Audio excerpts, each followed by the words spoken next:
because you can't tell me to wait for you at the ballot and then you make sure I don't get there. Is Albert Ojwang supposed to vote from the grave? There's no such polling station.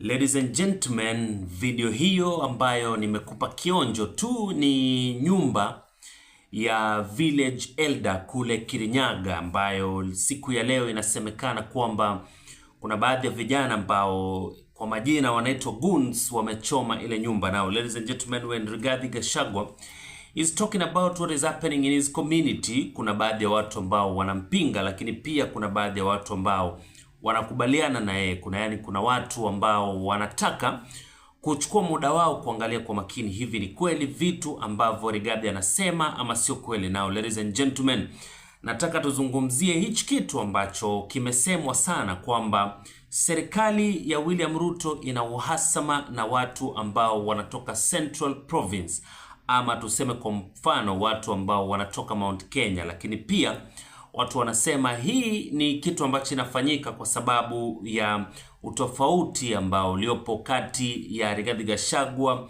na William Ruto. Now ladies and gentlemen, mimi na swali tu rahisi, wewe ukiangalia kila kitu kwa makini hivi, ni kweli kwamba William Ruto anachukia watu wa Central, ama serikali hii ya William Ruto haitaki watu wa Mount Kenya? Ladies and gentlemen, we've seen so many things happening, including wale watu ambao wanatoka sehemu za Mount Kenya ambao wamekuepo kwenye serikali ya William Ruto wakapigwa kalamu, yani wakafutwa kazi. Siku ya leo tumezungumzia issue ya Ndindi Nyoro ambaye pia alifukuzwa kazi. Ndindi Nyoro amezungumzia vitu vingi kushtumu serikali hii kwa vitu ambavyo serikali hii inafanya, na pia amezidi kuexplain na kueleza kwa mfano kwamba vile vitu ambavyo serikali hii inawekelea wananchi kufanya sio kweli, kwa sababu wao kwa wao wanajuana. Lakini pia ladies and gentlemen, kuna baadhi ya vitu ambavyo vimefanyika na naamini unavijua. Moja kati ya vile vitu ambavyo vimefanyika ni vifo vya vijana ambao tuliona yule mask vendor alifariki dunia. Tuliona yule mtoto tu mdogo wa mwaka 12 ambaye alipigwa risasi kutoka kule rooftop, pia alifariki dunia, na vitu kama hivyo vinafanyika. Now ladies and gentlemen, siku ya leo nyumba ya village elder kule Kirinyaga imechomeka, na watu wanasema kwamba Rigathi Gachagua ndio anatuma watu kufanya hivi vitu, ndio watu wamkasirikie William Ruto. Lakini pia William Ruto watu wake wanasema kwamba hizi ni kazi za Rigathi Gachagua ili watu wamchukie. Kwa hiyo kuna vita ambayo haieleweki, lakini mimi naileta hii kwenye meza yako ili tuweze kuidiscuss zaidi, yani kwa marefu na mapana. Lakini before we get there ladies and gentlemen, naomba uchukue muda wako kuiangalia video hii, then we come back.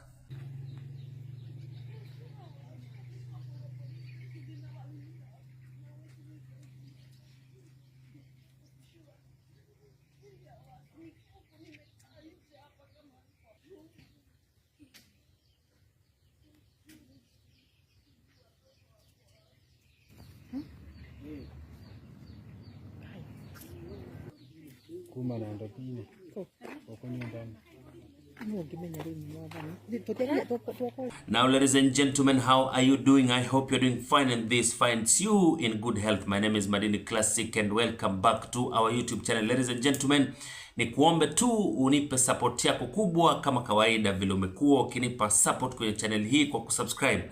Lakini pia kama tayari umesubscribe, ni kuombe kwamba you like video hii ndio tuweze kufikia watu wengi ambao wanategemea hizi habari za siasa. Now ladies and gentlemen, nimekuchezea video ya nyumba ya village elder wa Kirinyaga ikichomeka, na mimi ningependa sana kusikia maoni yako. Hivi wewe unaonaje? Hivi ni kweli ni William Ruto anafanya hivi vitu ama sio kweli? Sio William Ruto, tuseme labda pengine ni Rigathi Gachagua vile wanasema. Lakini mimi kama kuna kitu ambacho siamini ni kwamba kuna mtu ambaye anaweza kuwa na chuki na watu wao. Yani tuseme sasa Rigathi Gachagua ndo ana chuki na watu wa Mount Kenya, mpaka inafika sehemu ambapo ana nguvu na vitu vyote vya kutuma watu kufanya vitu kama hivyo. Ladies and gentlemen, sijui wewe utasemaje, lakini kitu ambacho nimekiona ni kitu ambacho kinashangaza. Yani village elder sasa, yani unaketi chini unaanza kujiuliza village elder amekosea nini? Yani amefanya kitu gani? Ni mtu ambaye ana nguvu nyingi hivyo kwa kusema kwamba anaweza akamobilize hata idadi ya watu kupiga kura ama kumkataa William Ruto ama kukua against mtu kama Rigathi Gachagua. Ladies and gentlemen, kuna vita, na hii vita nimezungumzia si mara moja si mara mbili, na nimesema kwamba kuna vita kubwa ambayo watu wasipoiangalia kwa makini basi 2027 kutakuwa na shida kubwa sana. Yani unajua hivi vitu vote tunazungumzia, each and everything that is happening in this government, iwe ni serikali ya Ruto, iwe ni opposition leaders ambao wanatoka kwenye different communities, kuna vita ambayo inatengenezwa, na tusipo kuwa makini sisi kama wananchi tuta end up tumepigana kwa vita ambavyo sio vyetu, yani ni vita vya kisiasa, vita vya viongozi. Tuta end up tumejumiza, vitu vingi vimefanyika, and that is why I always say kwamba kura yako moja peke yake ndio itabadilisha kila kitu. Nimekuchezea video hiyo, lakini pia kando na kukuchezea video kama hiyo, nakupa nafasi kwenye comment section uniambie wewe umeona kitu gani, yani ni kitu gani ambacho kipo kwenye akili yako kipindi ambapo ulikuwa unaangalia video kama hiyo.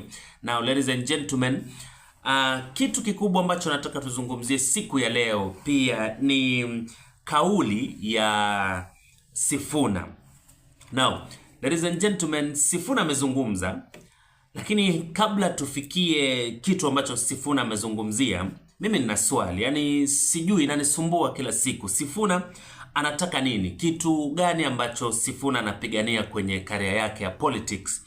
Tunaelewa kwamba he is the Secretary General wa ODM na ni mtu ambaye amepewa kipao cha mbele.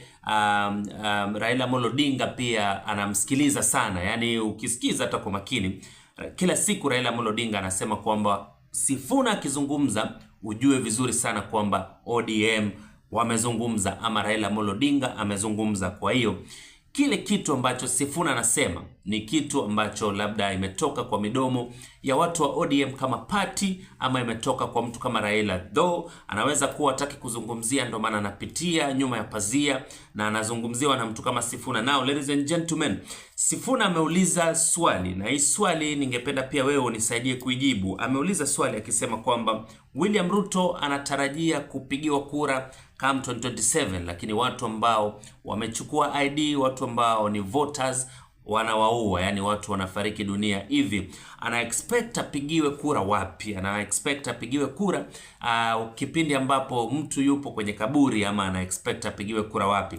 Hicho ni swali ambacho naweza nikasema Sifuna ameuliza watu kwamba if William Ruto is killing the generation, the Gen Z, wale vijana sasa hivi, basi ana expect ni nani ampigie kura? Ladies and gentlemen, pia wewe naweza nikatamani sana uchukue nafasi hii kujibu swali hili kwenye comment section, uniambie hivi vitu ambavyo vinaendelea. Imagine tuko 2025, bado tuko na 2026 elections, nafikiri ziko tuseme kutoka mwezi wa 8 2027 kule. Kwa hiyo William Ruto ana expect kwamba nani atampigia kura come 2027, kwa sababu kitambo tufike 2027 vitu vingi vitakuwa vimefanyika, vifo vitakuwa vimeongezeka na vitu kama hivyo. Now ladies and gentlemen, nataka nikupe nafasi hii umsikilize Sifuna akizungumza, then we come back. You know, Honorable Speaker, I have heard the majority leader speak, and I've heard Senator Cherargei speak without any interruption. I want to call on your protection early on because of the things that I want to say. I would prefer that I be heard in silence, Honorable Speaker. Number one, I want to tell the Senator for Nandi that there is nothing like government property. Everything that the government owns is owned by the taxpayer. It's our money. It is ours to do with as we please. So nobody will lecture us about how to misuse our property. Secondly, Honorable Speaker, when we talk about taxpayer money, it is not just the money that goes to the county governments that is taxpayer money. Even the national government money is taxpayer money. It broke my heart, Honorable Speaker, just a few days to see a whole doctor posting on Twitter that after all the noise they made out here, Honorable Speaker, when they were coming here, when they were on strike saying the Senate should do something because health is devolved, after all the push we gave as a house to the medical doctors to push the National Assembly to allocate money to them in the current budget, a whole doctor goes on Twitter and says Thank you, President Ruto, for giving us money. That's not his money. That is public money. Honorable Speaker, that is public money. Number two, Honorable Speaker, as a taxpayer in this country, there are very few things that make me happy because we have serious problems with the way that this government utilizes our property. Honorable Speaker, the only time when you drive around this country and you see a road sign that says road maintenance levy, your taxes have been used to improve this road. That's the only time that I feel proud to be a taxpayer in this country.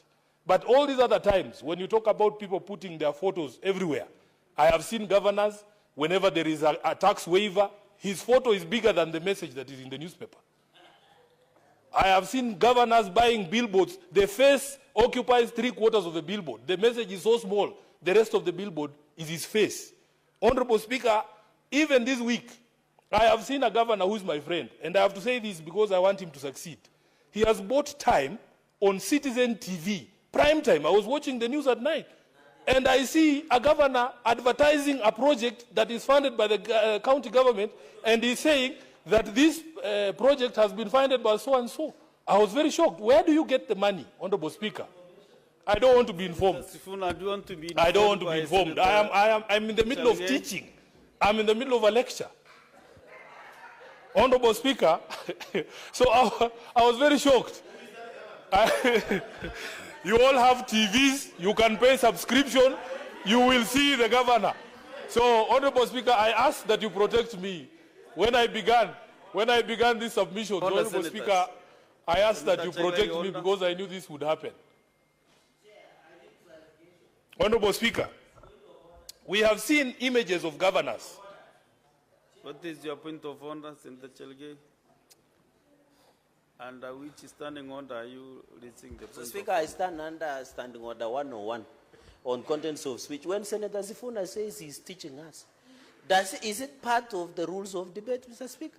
Are there children that he's teaching here? All of us are distinguished senators, and that governor, by the way, Mr. Speaker, is Governor George Natembea. That is why he's fearing to say. Maybe he's teaching citizens of Kenya. In fact, Honorable Speaker, if you look upstairs, you will see there are children there. Yeah, so allow me to teach. And when I'm standing here, I am not just speaking to this House, Honorable Speaker, I'm speaking to the country. So, Honorable Speaker, I have seen images of governors on something as mundane as milk packets for school milk, even on meals, Honorable Speaker. So that you want to tell us that this is Sifuna is doing. I have seen my colleagues in the National Assembly, Honorable Speaker, every single national government CDF-funded project, they have to find a way to put their names on it. Even after the courts ruled that this thing is unconstitutional, they changed now. They say, oh, this is financial year 2022-2023, patron. Then they write Edwin Sifuna, patron. Honorable Speaker, this Mr. Musundi has identified a proper problem in this country. And we want to be able to say that every single coin that is utilized by national and county governments is actually our money. That's our property. Honorable Speaker, I've seen these patrons disbursing bursary checks, and they want to greet the parent and look them in the eye and ask them, who is the person who gave you this check? Then they say it is Sifuna. Then they say, remember me in 2027. Mr. Speaker, you would think that that money is their money. And one of the things I don't understand, these members of the National Assembly make the dishing out of checks to appear like something that is so appointed. Like a clerical job, who cannot dish out, who cannot, if your office wrote checks, how difficult is it to distribute checks? It's a physical transaction. So they come and make noise here and tell us all about how children will not go to school. Honorable Speaker, and that check has 2,500 shillings on it. There are people here who are educating children and they don't even announce it. Honorable Speaker, they should come to our offices so that we tell them all those children that I have paid school fees for. Even if you see a single one of them with a picture of Sifuna, you should ask me. They go there and they say, this is the so-and-so who did it for me. But you don't see me presenting checks here in Nairobi saying, oh, Sifuna is issuing bursaries today. That is not your money. Can you show us photos of you issuing your own money so that you leave this public money aside, Honorable Speaker? Then, Honorable Speaker, the majority leader even wanted us to extend this thing to Plex. There was a young man who was going around this country called Morara, auditing national projects. The country is led by Plex, written, oh, this project was commissioned by William Ruto on this particular day, on this particular day. Those are the other Plex that we need to go for, because that is not Ruto's money. He should also remove his name on those Plex. Honorable Speaker, it is the truth. The majority leader told us we need to extend it to Plex. I can show you those Plex. Senator Sifuna, there is a point of order again from Senator Chalge. Mr. Speaker, I rise again understanding 101 on contents of speech, Mr. Speaker. This obsession by Senator Sifuna or President William Ruto must stop. If he wants to discuss the president, he should bring a substantive motion. Then we can handle at that point. He should stop this obsession, Mr. Speaker. Please, protect, because the president is not here to defend himself. Because when you are making such assertion against anyone, they have a right to be here to defend themselves. But since he's not here, he should just stop dragging. You know, majority leader can defend himself because he's here, Mr. Speaker. Can the honorable senator withdraw and apologize or substantiate, Mr. Speaker? Because when he says there are plaques that are littered with the name of President William Ruto in the country, that is not a statement of fact and standing order 105. Senator Chalage, just a minute ago, you are requesting to be given the names of the governors. You have the plates. No. Also, you mentioned the name of a certain governor. Sit down, Mr. Speaker, can I finish? Speaker, can I finish? Mr. Speaker, can I finish? Too long. Can I finish? Listen, Senator Chalage, since too long cannot make a right. Also, Senator Sifuna, there was a communication from the chair about that standing order to avoid mentioning names of state officers who are not in this house. Maybe unless you bring a substantive motion. Honorable Speaker, Honorable Speaker. Can I finish? No, can I finish? Sit down, Bwana. Sit down. You are not the Speaker. All the senators. You are not the Speaker. Mr. Speaker, why is Senator Sifuna ordering me? You are the Speaker. Resume the seat. Resume your seat, Senator Sifuna. Let me finish what I was saying. I'm saying as much as possible, you know, those plaques, those billboards and everything, whatever it is, avoid mentioning names of whatever billboard you saw, so that now we can make progress, Senator Chalge. Honorable Speaker, can I proceed, please? Yes, but Honorable Speaker, we are not discussing personalities. We are discussing our money. The Senator for Narok, Honorable Speaker, came from a time when he was hosting the president in his county. So he came back and told us, oh, we have been given an airport in Narok. The contractors are there day and night. So one time I had been given a lift by a friend of mine. We were coming from somewhere in Western. I said, I want to see this airstrip in Narok that has a contractor day and night. So I asked the pilot to fly over that space. Honorable Speaker, there is a plaque sitting there. There are no contractors there. That young man called Morara has gone around the whole country, has shown us. Even when you go to the so-called stadium in Wote, if you go to Camarine Stadium, you will find those plaques there. Honorable Speaker, we cannot have these gatekeepers of the executive in the legislature. You do your job, let him do his job. So, Honorable Speaker, when he was going, Honorable Speaker, can you protect me from this heck club? Senator Chalge, order, kindly. No. Honorable Speaker, do you know? Of order are not making sense now. Honorable Speaker, there is. Senator Chalge, can you allow? You know, when you are used to using matatus, have you ever been in a chopper? You can see. No. Honorable Speaker, protect me from this. Senator Chalge. Senator Chalge, I'm giving you the first warning this afternoon. I'm giving you the first warning. No point of order. Honorable Speaker, please. Let Senator Sifuna be in silence. Thank you. To conclude his... Honorable Speaker, so the point that I was making, Honorable Speaker, is that those plaques with names of either projects that have been started or concluded should bear the same sign that I told you about, the Road Maintenance Levy Fund. It should say, your taxes have built this stadium in Wote. Your taxes have built this stadium in Camarine, which doesn't exist, by the way. Honorable Speaker, let me conclude by commenting on something he said. And I was very quiet when he spoke, so I hope he will be quiet too. Honorable Speaker, as a responsible government, you cannot tell us to wait for you to face you in 2027, and you are killing us today. Albert Ojwang is in the ground. He will not be able to meet William Ruto in 2027. So if we stopped, all of us, if all of us agreed, all of us should agree. Senator All of us Sifuna, should agree. Senator Honorable Sifuna, Speaker, please don't stop me. You are now contravening standing under Now 121. the Speaker himself is interrupting me. Standing under 121. I gave a ruling, I gave you guidance. I gave you guidance. You know you cannot do elections in the Senate. We don't do elections in the Senate. So avoid mentioning names of state officers. I warned you. I cautioned you. That is the first caution again, understanding on the 121. Very well, Honorable Speaker. And you know the consequences. Very well, Honorable Speaker. Very well, Honorable Speaker. What I'm saying is this.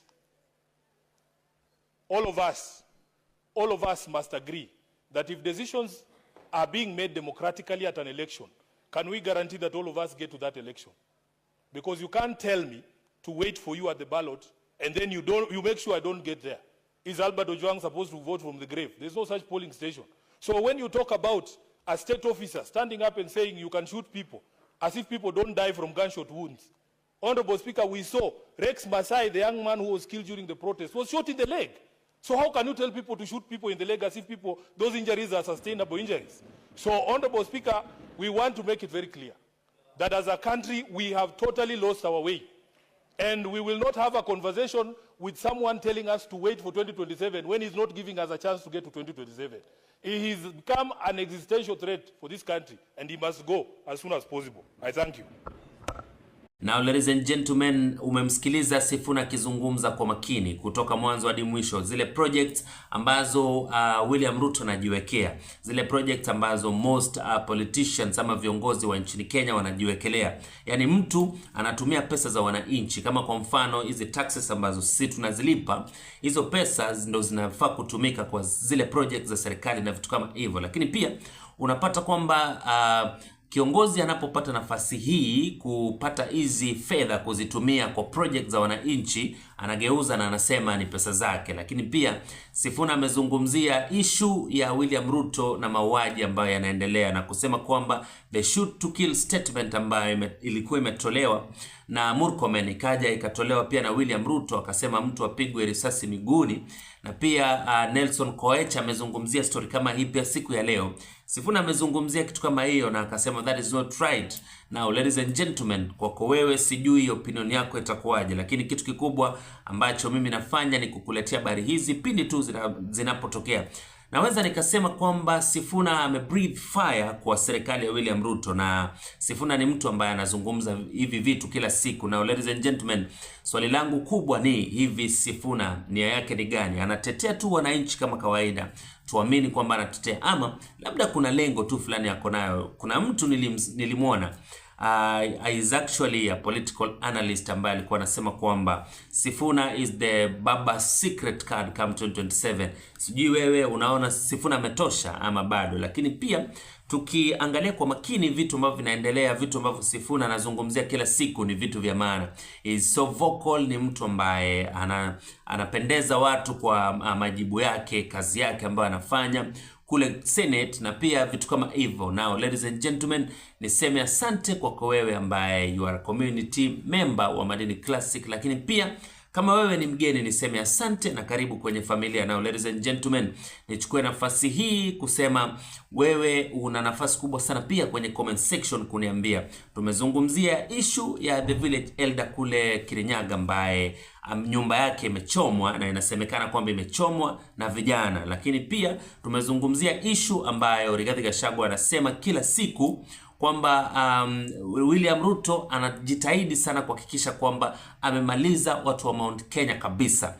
Nimeona mtu ambaye amesema Wakikuyu are like Israelites, yani hawawezi kuisha kabisa, hata kufanyike nini watakuwepo, which is a good thing. Now, ladies and gentlemen, nataka tuzungumze kwenye comment section, lakini pia niseme asante kwako wewe ambaye ni familia. Niseme bye bye, let's meet on the next episode of the day.